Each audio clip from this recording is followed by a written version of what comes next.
Ah, yes, the never-ending allure of the self-proclaimed cowboy ski town. You've probably seen the ads. Family-friendly, authentic Western charm, home to Olympians. And sure, there's some truth to all of that. But spend some time at Steamboat and you'll start to notice things. Irritating things. Things that make you wonder why anyone in their right mind is driving 5 hours each way from Denver just to end up in this flatboat wasteland. So here it is, a hater's guide to Steamboat.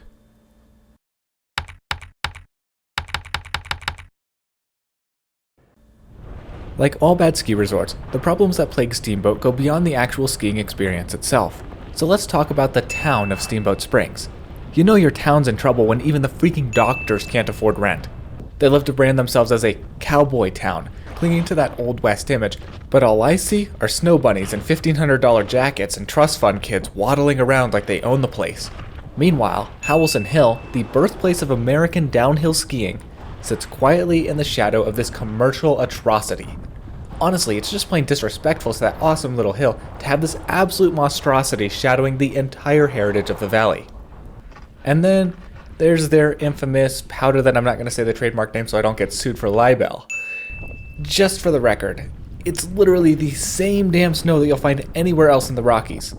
But somehow, Steamboat's powder is so overhyped that people will literally day trip 5 hours each way from Denver just to ski it on a powder day.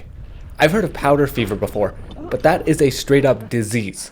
Especially when 90% of Steamboat's terrain is so flat that you just end up getting stuck anyway. All while the inevitable 1 hour lift line awaits you at the bottom of the hill.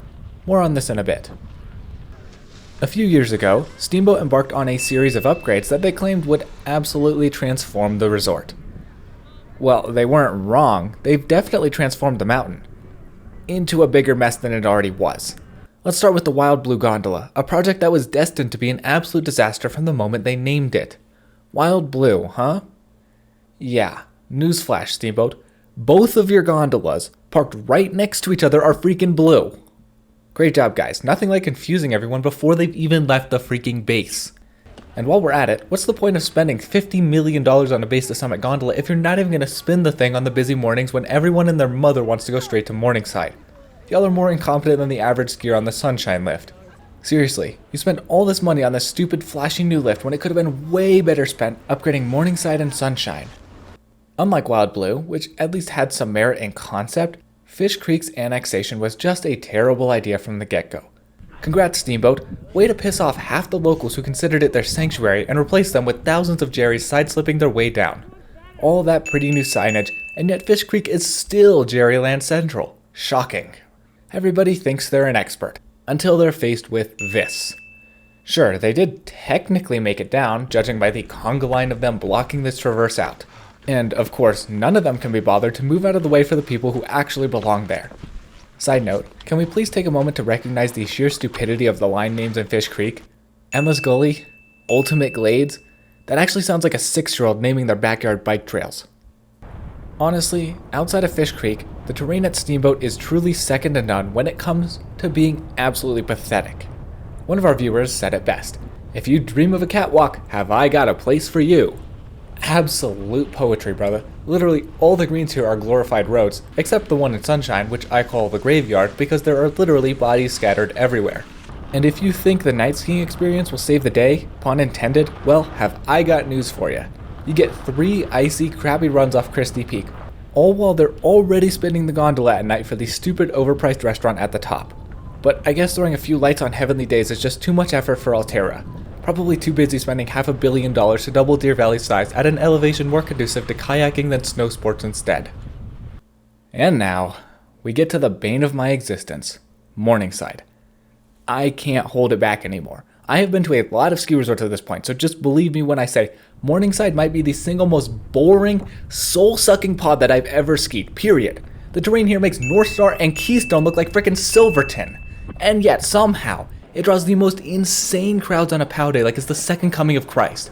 I will never understand why all these Steamboat idiots rush first thing to Morningside on a POW day. Morningside legit starts off with 100 feet of an intermediate pitch, just enough to fool you into thinking it's somewhat decent, before becoming what feels like a mile-long absolute slog back to an hour-long lift line.